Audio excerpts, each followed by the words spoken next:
En el camino vamos conociendo personas de las que vamos aprendiendo. Hoy me encuentro al lado de la licenciada Adriana Reyes y me voy a permitir en un momento leer un poco acerca de su formación porque es muy extensa, pero ustedes saben que cuando encuentro personas dispuestas a platicar, a mí me encanta escuchar y a través de sus palabras aprender de nuevos temas y de cosas, de situaciones y de circunstancias que van sumando a nuestra vida. Así es que hoy aquí en este cafecito de Casa Juárez te saludo con mucho gusto. ¿Cómo estás? ¿Cómo te encuentras, Adriana? Muy Gracias bien. por aceptar platicar. No, yo muy contenta de que me hayas invitado, que me hayas considerado, más escucharte que cuando es alguien que te llama la atención. Muchísimas gracias. No, muchas gracias a ti. Fíjate que como lo decía, pues vamos platicando con personas a lo largo de nuestra vida y siempre lo he dicho, a mí me gusta mucho escuchar porque siento que nos llevamos cosas a veces en nuestros bolsillos que en algún momento podemos utilizar. Por eso estas charlas aquí se quedan y ojalá en algún momento te sea de utilidad. Bueno, pues Adriana Reyes es licenciada en terapia de la comunicación humana y ya hemos hablado, Adriana, en otro momento sobre la terapia del lenguaje, la famosísima terapia del lenguaje que personas tal vez como tú o tal vez no, eso es lo que queremos descubrir, hacen con niños que a veces no pueden hablar por alguna situación o tienen dislexia o tienen dislalia o como comúnmente se dice son tartamudos y hay personas que luego les ayudan a hablar. Pero tú eres terapeuta de la comunicación humana, egresada de la Escuela de Psicología y Terapia de la Comunicación de aquí de la Universidad Juárez del Estado de Durango. Además, fíjense bien, ella está certificada en el uso de la electroestimulación en los trastornos de la deglución. Por ahí vamos a empezar. La deglución tiene que ver con todo lo que tragamos, pero ya ella nos va a decir exactamente qué es. Y a partir de esto, pues se ha ido certificando, incluso por escuelas internacionales de Argentina, tiene entrenamiento para el manejo fonoaudiológico, y ahorita es terapeuta de lenguaje y deglución de adultos en Charla, que es un consultorio de habilitación y rehabilitación del lenguaje y habla de la comarca lagunera. Todo eso. La verdad es que me quedé corta con todo lo que he estudiado, pero ¿tienes alguna semejanza, Adriana, con estas otras terapeutas del lenguaje que ayudan a niños a hablar de una mejor manera? Mira, primero te platico, ¿verdad? Pues yo estudié eso, licenciada en terapia de la comunicación humana. Yo me fui a estudiar a Durango. Aquí no existía la carrera. Cuando yo la estudié, que fue en el 2004, solamente existía en la ciudad de Durango, en la ciudad de San Luis Potosí y en Cuernavaca, y se acabó. Entonces no había. Entonces, aquí voy a hacer un paréntesis y te voy a hacer una pregunta. Uh-huh. ¿Tú estudias esto porque desde un principio te llama la atención? ¿Qué te lleva a estudiar esto si además había 3 universidades en la República Mexicana con esta carrera? Que yo quería algo que fuera para ayudar a las personas, pero sentía que mi mejor herramienta era mi voz. O sea, que yo quería hablar y hablando pudiera yo ayudar a los demás. Entonces, en primera instancia yo quería estudiar medicina, pero yo decía, no, yo no quiero estarme toda la vida debajo de un libro, quiero ser mamá, quiero tener una familia, se me hacía muy complicado. Resulta que un día mi papá llega con un folleto de la Universidad Pedagógica de Durango y me dice, hija, mira, aquí vienen todas las carreras que tienen mucho futuro, que hay muy pocos profesionales a nivel nacional, y ahí venía la carrera. Me pongo a investigar y veo que esta carrera tiene un área médico y un área médico rehabilitatoria y un área educativa. Entonces yo digo, aquí está, esto es. Y ya es de, ok, esto se encarga de ayudar a las personas, a que las personas puedan tener una mejor calidad de vida. Entonces de ahí es. Veo que efectivamente no hay muchos a nivel nacional, de aquí soy. Entonces empiezo a estudiar eso y bueno, en lo que me preguntas, en esa carrera tú estudias diferentes áreas que implican la comunicación. Por ejemplo, la parte del lenguaje, que es la capacidad a nivel mental para poder producir las palabras. El habla, que es como tal el acto motor para producirlas, la voz, que es el sonido para poder producir las palabras, el aprendizaje, que es la capacidad de la comprensión para poder producirlo, la audición, que es la capacidad en la audición, en lo que escuchas para poderlo producir. Entonces todo eso lo necesitas estudiar para poder tener una comunicación adecuada. Pero luego hay una vertiente que viene siendo la deglución. La deglución, vulgarmente hablando, pues es el acto tal cual de llevar el alimento de la boca hacia el estómago. Pero no ¿Está bien dicho tragar, como lo dije al inicio? Sí, es correcto. El Luego, acto de tragar. sí, luego, Se oye raro. sí, no, o sea, tenemos esta idea de que la palabra, es que a veces no vamos al diccionario a ver Claro. qué significa la palabra y entonces creemos que estamos ofendiendo o así. No, o sea, tragar es correcto, este acto de pasar la comida por nuestra garganta, ¿sí? Exacto, sí. Bueno, no, es garganta. el acto de deglutir, pero el sinónimo es tragar y es correcto, o sea, es igual de correcto. Entonces, en el transcurso de que tú llevas un alimento a la boca para llegar al estómago, es una... ¡Wow! O sea, es un mundo lo que tiene que hacer. O sea, espérame, es que además es un mundo incluso entender la comunicación, Adriana. Sí, después de que totalmente. nos dijiste todas estas áreas por las que tiene que pasar el acto de comunicar, desde la escucha, el aprendizaje, bueno, todo. Mover la boca, producir la mecánico. voz, o sea, es demasiado. Entonces, imagínate, si tú tienes una falla en cualquiera de esas áreas, tú vas a tener una dificultad en la comunicación. Entonces, mi carrera abarca muchísimo. O sea, tú puedes trabajar con alguien desde los 0 años hasta los que se muere. Ya no puedo decir 99 porque tengo pacientes que han tenido casi 100 años. Entonces, pero es toda la vida. Y yo, la similitud que tengo, volviendo a la pregunta que me hiciste, es yo sí puedo trabajar con niños, esta cuestión tal cual. Lo más común es un niño que no puede producir un sonido de manera adecuada. Sin embargo, a mí me gusta trabajar con adultos. Yo duré trabajando 6 años en el Teletón y esos 6 años fue trabajar con niños. Sin embargo, a mí realmente lo que me gusta es trabajar con adultos y con adultos mayores, o sea, con ancianos, a mí es lo que me gusta. Entonces, en los ancianos yo me empecé a fijar que no solamente tenían este problema en la comunicación a causa de un infarto cerebral, de una embolia, de un EBC, de una isquemia. Entonces ellos empezaban a tener también dificultades en la deglución y a mí me gustó mucho eso. Entonces yo fue cuando dije, ok, mejor me voy un poquito más para acá y me encaminé más hacia la deglución. Claro, estás muy especializada dentro de este campo de la comunicación y el habla.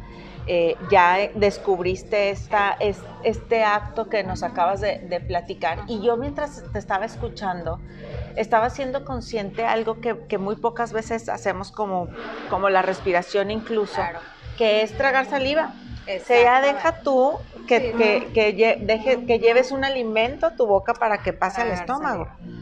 Todo el tiempo estamos tragando saliva, porque si no, pues se nos juntaría y estaríamos babeando, ¿no? Que sí sucede. Exactamente, sí, sucede totalmente. O sea, yo tengo pacientes que tienen algún síndrome que pierden completamente la capacidad de deglutir, incluso su propia saliva. Entonces, todo el tiempo tienen que estar escupiendo la saliva, tienen que estar con una aspiración constante para que la saliva no se esté derramando. Entonces, imagínate, si no pueden deglutir su propia saliva, pues mucho menos pueden deglutir ese alimento. Entonces, ahora, perdóname, ¿alimento te refieres a líquido y sólido? El que sea. Okay. Ahorita nosotros manejamos ciertas consistencias que son las que están como a nivel universal para hacer el manejo de la deglución. Entonces se conocen como líquido, tal cual, líquido claro como el agua, néctar, que es cuando tú mueves tantito que se queda como una película poquito como en el vaso, como un asientito, la consistencia miel o pudding, que es un poquito más espeso, y la consistencia sólida. Entonces nosotros tenemos que hacer una evaluación para saber cuál de todas estas consistencias es la que el paciente puede deglutir o no puede deglutir. Entonces, por ejemplo, yo tengo un paciente que a lo mejor no puede deglutir agua, pero sí puede deglutir una galleta. Entonces tú dirías, no tiene sentido, pero sí lo tiene, porque cada consistencia es diferente la manera en que tú la vas a procesar. Ok, bueno, pues ahora que ya nos has hablado tanto de la deglución y que nos ha quedado claro el acto de tragar y todo esto, y que espero que ustedes estén haciendo conciencia de cómo pasan la saliva o cómo no pasan la saliva y todo lo referente a la deglución. Adriana, sí, y nos has dejado claro que tú trabajas con adultos, sin embargo, sí te quiero hacer esta pregunta. Esto que tú haces con la deglución puede suceder desde un mes, o sea, bueno, desde que llegaste al mundo hasta que te fuiste. ¿cuáles son los padecimientos más comunes que tenga una persona con la deglución? ¿En qué momento se le habla a una persona como tú? Ok, a pesar de que me gusta trabajar con adultos, sí veo pacientes niños, y es en el momento que tienes cualquier dificultad para deglutir. Por ejemplo, en Pero el no es caso... innato. No es innato. O sea, bueno, cuando naces, claro, sí, tienes la capacidad de succionar y para poderte alimentar. Sin embargo, hay bebés que sufren a lo mejor una hipoxia, que es la falta de oxígeno al nacer. Entonces, a nivel neurológico, sufre un daño el área que se encarga de que esa succión sea de manera involuntaria o innata. Entonces, ya no se convierte en una capacidad nata, o sea, tienes que hacer que lo pueda aprender. ¿Y se puede aprender? Sí, por ejemplo, hace poquito tenía un paciente, me llegó ese paciente a los 8 meses de edad. Ese paciente tenía ya 2 situaciones en las que había broncoaspirado, entonces había tenido infartos cerebrales, había tenido muchas situaciones. Al paciente le tuvieron que colocar una sonda gástrica para poderlo alimentar por esa parte. Entonces me llaman y me dicen, oye, ¿sabes qué? Necesitamos que empieces para tratar de que se la retire. Y efectivamente, el bebé tiene ya ahorita 1 año o 2 meses y ya no tiene sonda gástrica, ya come por la boca, entonces sí se puede. Muchas de las veces la gente, sobre todo aquí en México, es muy cultural que la gente le tiene mucho miedo a la sonda gástrica, porque piensan que es como lo último que hay ya, que el paciente ya está para morirse. Además crees, no, y deja tú, además crees que vas a estar condenada a esa sonda gástrica toda la vida, más si te hablan de un bebé. Sí, entonces claro. yo me imagino como mamá que si te dicen eso de tu hijito bebé, pues, pues ya va a estar toda la vida así, nunca va a probar un alimento. Y no es así, o sea, es enseñarlo a que pueda saber cómo manejar su boca para poder alimentarse de manera correcta sin que represente un riesgo. Adriana, ¿cómo? Yo digo, sé que trabajas con adultos, regreso, pero si tratas niños, ¿cómo se trabaja con un bebé? ¿Cómo le enseñas a un bebé que no habla, hablando de la comunicación, a deglutir? O con una persona mayor, como las que tú atiendes, que han tenido un accidente cerebrovascular o cualquier situación en la que a lo mejor no pueda hablar contigo por medio del lenguaje, de las palabras, ¿cómo trabajas con ellos? Tal cual, sí, tú haces mecánico el... Sí puedes. De hecho, anteriormente yo creo que todos conocemos a alguien que en algún momento tuvo terapia de lenguaje y se usaba mucho de ponle Duvalin y que mueva la lengua para un lado y para abajo y para arriba. Le enseñaban una imagen y haz la boca así. Ahorita ya no, ahora ya se sabe que tú tienes que efectivamente tocar, mover, para eso es la electroestimulación, por ejemplo, colocas los electrodos de manera que al mandar una señal eléctrica el músculo reaccione como debe de reaccionar. Entonces es como, por ejemplo, anteriormente tú decías, si alguien te va a decir que quiere aprender a manejar, no le vas a poder enseñar enseñándole una imagen y diciéndole, mira, le vas a hacer así y le vas a hacer así. No, se tiene que subir al carro, tiene que tomar las velocidades, tiene que arrancar, tiene que pisar. Es exactamente lo mismo. Estabas también pensando en entrenar al músculo en un gimnasio, es tal cual. Exacto. Ahorita que decías lo del Duvalin, habemos personas que no estamos enteradas de tantas cosas que suceden en el mundo, precisamente por eso me gusta platicar tanto aquí. Yo no, la verdad es que no recuerdo esta técnica del Duvalin como tú dices, pero mientras tú le estabas diciendo, igual me estaba imaginando cómo movería yo la lengua para saborear cierto alimento de un lado o del otro de mi boca, y pensaba en un gimnasio. Es tal cual, eres como una coach, una entrenadora de músculo, pero ¿en qué zona de la cara trabajas? De la mitad para abajo, del cuello hacia arriba. Sin embargo, sabemos que desde la cintura, desde la cadera, tú puedes mejorar la postura. Entonces no es lo mismo si yo como así yo como así, si yo como acostada, si yo como de lado, no es lo mismo. Entonces tienes que hacer un conjunto también de una terapia integral y trabajar con un fisioterapeuta que te ayude a manejar las posturas. Claro, tú también debes de conocerlo, cómo manejar las posturas. Y por ejemplo, fíjate, ahorita que me dices lo del Duvalin, Ahorita ya no se usa porque ahora la terapia es siempre llevada a la función. O sea, por ejemplo, si yo quiero que un paciente aprenda a masticar, tengo que ponerlo a masticar.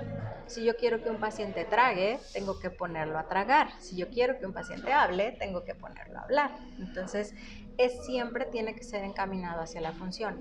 Y mi trabajo es ayudarle a saber cómo lo va a hacer, cómo voy a fortalecer los músculos para que tengan la capacidad de hacer esos movimientos, porque aparte el habla y la deglución son movimientos muy finos, muy finos, por eso un bebé primero aprende a sentarse, a gatear, a caminar y después aprende a hablar, después aprende a escribir, por ejemplo, porque el movimiento es más fino, necesita llevarlo a más a la repetición para lograr un aprendizaje y poder hacer ese movimiento fino de manera adecuada. Entonces, es algo bien complicado y es algo que nosotros hacemos todos los días, a cada momento, a cada segundo, y realmente no nos damos cuenta de que es todo bien importante y que con un microsegundo que ya no hagas tú algo adecuado, todo se afecta. Incluso a todos nos ha pasado que damos un traguito de algo y se me fue por otro lado, se me fue por otro lado. Y efectivamente sí se te va por otro lado. O sea, sí existe eso.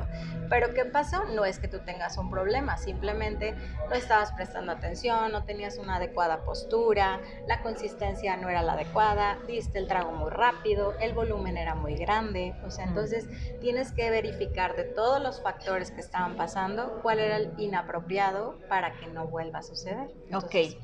Ahorita que estás diciendo esto, también se me ocurre preguntarte si ese es un riesgo de tu trabajo, que una persona se atragante. sí, claro. ¿Y no te da miedo, No. Adriana? Oye, a ver, pero entonces no te da miedo. No. No te da miedo que se te... No, déjame te digo. Mira, te voy a decir perdóname, te voy a decir una palabra que decimos mucho. Bueno. Y creo que lo correcto sería atragantar, pero tú nos dices, Ajá. pero luego decimos, se está ahogando o Ok. se ahogó. Pues no, ya si se ahogó es que ya no está en este mundo, ¿verdad? Exactamente. Sí, no. Sí es correcto, se atragantó, porque atragantar es que se te queda atorado en la garganta, o sea, que se te queda ahí. Sin embargo, ahogarse sería, o sea, que ya no tienes la capacidad de toser, por ejemplo, o sea, que ya estás tapando la vía aérea, la vía respiratoria. Me hubiera encantado traerme mi pizarrón porque me encanta siempre hacer dibujitos. Y La invitamos en otra, invitamos en otra. Es más, tú nos invitas a tu consultorio y ahí nos haces esos dibujos. Pero sí, lo que pasa es que la puerta para los pulmones es la tráquea. La puerta de la tráquea son las cuerdas vocales, Entonces, las cuerdas vocales cuando nosotros hablamos, respiramos, están abiertas. Entonces, tú respiras, no está cerrada la tráquea, entonces los pulmones pueden entrar y sacar aire. Cuando tú hablas, las cuerdas se cierran y las cuerdas vibran y empiezas a producir voz. Sin embargo, ¿qué pasa? Hay una puertita que se llama epiglotis. La epiglotis se tiene que cerrar junto con las cuerdas para proteger que el alimento no se vaya a los pulmones. Ahora, ¿qué pasa si yo doy un trago de manera muy rápida y la epiglotis no se cierra antes y las cuerdas tampoco? Entonces se queda expuesta la tráquea como para que se fugue algo de alimento o algo de agua. Es más común que nos pase que sintamos que se nos va por otro lado algo líquido, Sí. Porque lo líquido, por gravedad, es más fácil que se vaya hacia abajo. Entonces cualquiera podría decir que el agua es más fácil de deglutir y no, el agua es lo más difícil que hay para deglutir. ¿Por qué? Porque tienes que tener la coordinación adecuada en el tiempo para poder mantenerlo en la boca, que no se te fugue antes de que se active la deglución y no se te vaya a fugar a los pulmones. Por eso si tú estás regañando a tu hijo en ese momento, no des un trago al cafecito que tienes ahí, porque entonces se te va a ir por otro lado. Sí, exactamente. No, y sí es muy común, o sea, de hecho, yo conozco una persona, un amigo de mis papás, que falleció precisamente en un desayuno, empezó a carcajearse y él sí se ahogó. O sea, ¿por qué? Porque al reírse, ¿qué pasa? Se abrió todo, la epiglotis no estaba funcionando, se va el alimento y entonces broncoaspira, empieza a tener dificultad respiratoria y pues ya no hay manera de sacarlo. Entonces, sí es algo bien sencillo, pero a la vez es algo muy complejo y es algo de mucho cuidado. Entonces, ¿por qué no me da miedo? Porque sé qué cantidad voy a dar, qué velocidad voy a usar, qué consistencia voy a usar, entonces qué postura, porque si yo tengo un paciente que está en cama, yo no le puedo dar algo de comer. Y hablando de postura, también te pregunto si por eso comemos de esta manera. Mucho hablamos de esto, pero la verdad es que poco hemos investigado de dónde viene la postura, ¿no? Sabemos que esta es la postura correcta y adecuada para comer, para tener un alimento, por eso las sillas y por eso así. Claro. Cuando estamos acostados, incluso se nos dificulta, ni es cómodo. Sí, es difícil. Entonces, esta es la postura correcta. Sí, la postura correcta es los 90 grados. Si tienes un paciente que está postrado en cama, mínimo tienes que buscar los 45 grados para poderlo alimentar. Entonces, pero la postura adecuada siempre va a ser los 90 grados. Entonces, vuelvo a lo que platicábamos ahorita. Imagínate que tienes un paciente que los llegué a ver o los llego a ver, niños con parálisis cerebral, por ejemplo, que tienen una escoliosis, que es la malformación de la espalda, entonces su cuerpo ya está ladeado, su cabeza también. Entonces, desde ahí tú ya lo ves y sabes que tiene un problema de deglución, porque entonces no tiene una correcta postura. Sin embargo, se puede corregir. Sí, exacto. La postura no, pero entonces puedes modificar los otros elementos. Yo siempre les digo a mis pacientes y les digo a tus, ¿cómo les dices? ¿Radio escuchas? No, pues esto no es radio, ¿verdad? Pero, bueno. Pero pues a todas las personas que gustan de ver esta entrevista, a todos ustedes que están de aquel lado de la pantalla. Ok, bueno, siempre les digo que para mí es bien importante que siempre tengan en cuenta los 5 factores que son bien importantes para una correcta deglución. Son la postura, la velocidad, la consistencia, la tensión y el volumen. Entonces, ¿por qué? La postura, ya dijimos, tenemos que estar correctamente posicionados para poder alimentarnos. Los voy a decir en el orden que sea, porque ni recuerdo cómo los dije, pero bueno. La velocidad, yo tengo que cuidar que no sea demasiado rápido al momento que yo voy a deglutir, o que no sea rápidamente un sorbo y otro, o sea, que sea una velocidad normal. Tengo que cuidar la consistencia, que sea una, por ejemplo, si yo tengo un adulto mayor que no tiene dientes, tengo que cuidar que la consistencia no sea una consistencia dura, que sea una consistencia más blanda. Si yo tengo un bebé, de igual manera tengo que buscar una consistencia adecuada. Si yo tengo un paciente que no tiene buena postura, voy a cuidar que la consistencia no sea tan líquida, porque entonces se va a fugar más rápido. La atención, cuando nosotros comemos, lo ideal es que estemos prestando atención a lo que estamos haciendo. De hecho, un paciente que tiene un problema de disfagia, que eso sería lo contrario de la deglución, una disfagia, una dificultad en la deglución, se les recomienda que no coman con la televisión prendida, que no coman volteando hacia un lado, volteando hacia el otro, platicando. Que no estén tomando café mientras están platicando, por favor. Y la última sería ¿qué me faltó?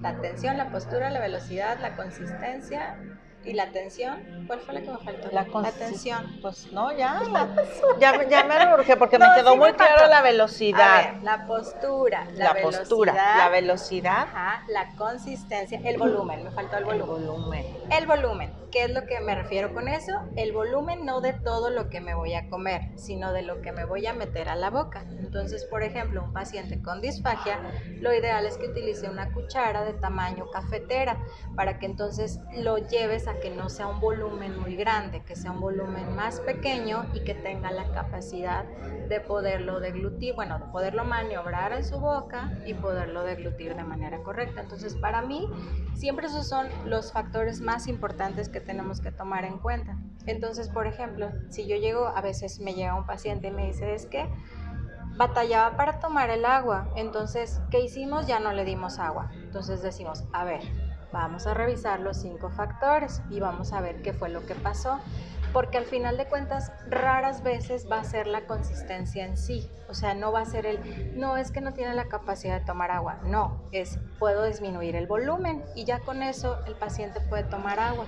Pero claro que, Adriana, porque esta entrevista tiene que terminar en algún momento y vamos a ir cerrando y claro que me encantaría platicar en otro momento contigo, pero a lo que voy es, finalmente cuando nosotros empezamos a ver esto en un niño o en un adulto, nosotros no podemos decidir, a pesar de que te hayamos escuchado en esta plática sobre estos 5 puntos, tendrían que ir con alguien, sí, con una terapeuta como tú, ¿sí? Y tú eres la adecuada para decir... Sí. cuáles son los pasos a seguir. Exactamente, sí, exactamente. Y desafortunadamente hay muchas personas que realizan la terapia, pero somos pocas las personas que realmente estamos capacitadas para darlos. Entonces, aquí en la comarca lagunera somos muy poquitos los que realmente tenemos la preparación. O sea, te estoy hablando poquitos, 10 yo creo, o sea, y se me hacen muchos. De ahí tenemos toda la cantidad de terapeutas que dan la terapia de deglución, la terapia de lenguaje, que no tienen la formación. Entonces, como tú dices, o sea, y no te da miedo que se te vaya a ahogar alguien. Yo también me pregunto eso, y no les dará miedo. Si no que tienes se les vaya a ahogar. la capacitación adecuada. Yo creo que no, pero pues no es cualquier cosa. Entonces, siempre va a haber signos de alarma que te van a decir cuándo es el momento de llevar al paciente a una terapia para una evaluación. A veces va a ser una evaluación en la que vas a decir, no necesitas la terapia, pero vamos a corregir esto, esto y esto. Por ejemplo, hace un par de meses di una capacitación en una casa del anciano. Entonces fue precisamente para prevenir. Entonces fue capacitar a todo el personal médico, a los enfermeros y a los cuidadores para saber cómo llevar a cabo la alimentación y que no haya dificultades. Qué importante que mencionas esto, porque esto es en un lugar en donde hay muchos ancianos, ¿no? Pero en casa, si tú tienes una situación así, bueno, pues ahí está Adriana, con quien puedes platicar, quien te puede evaluar y que además te puede decir qué hacer. ¿Y dónde te pueden encontrar, Adriana? Ay, pues mira, tengo un consultorio que, como tú bien lo dijiste, se llama Charla. Está en el Boulevard Constitución. Sin embargo, mi mayor trabajo es a domicilio, porque precisamente como trabajo más con adultos mayores, entonces la mayoría de los pacientes es difícil que los puedan trasladar. Entonces, y tú sí te puedes trasladar sí en este momento. Trasladar, gracias a Dios. Entonces, yo acudo al domicilio, siempre es hacer una previa cita. Me pueden marcar a mi celular, que yo solita manejo todo y con mucho gusto yo los atiendo. Muy bien. Siempre. ¿Tienes alguna red social, Adriana? Sí, está Charla en Instagram y en Facebook. Muy así, bien. Charla es CHARLHA, Charla, como si fuera Charla. Muy bien. Pues, Adriana, a mí me da mucho gusto que hayas venido a platicar. Por supuesto, te voy a invitar a otro café en otro momento para seguir hablando sobre estos temas de la deglución, y te agradezco muchísimo que hayas estado con nosotros en este momento para entender un poquito más acerca de esto. Ya nos hablarás de ronquera y de otras cosas. Sí. Pero en otro momento, ¿te parece? Claro que sí, muchísimas gracias a ti, muy agradable la visita, todo me encantó, y cuando quieras yo regreso. Ya estás, muchísimas gracias, Adriana. Gracias. Y muchísimas gracias a ustedes. Aquí les dejo esta charla con una experta en charla, hablando de la deglución aquí en Casa Juárez. Hasta la próxima.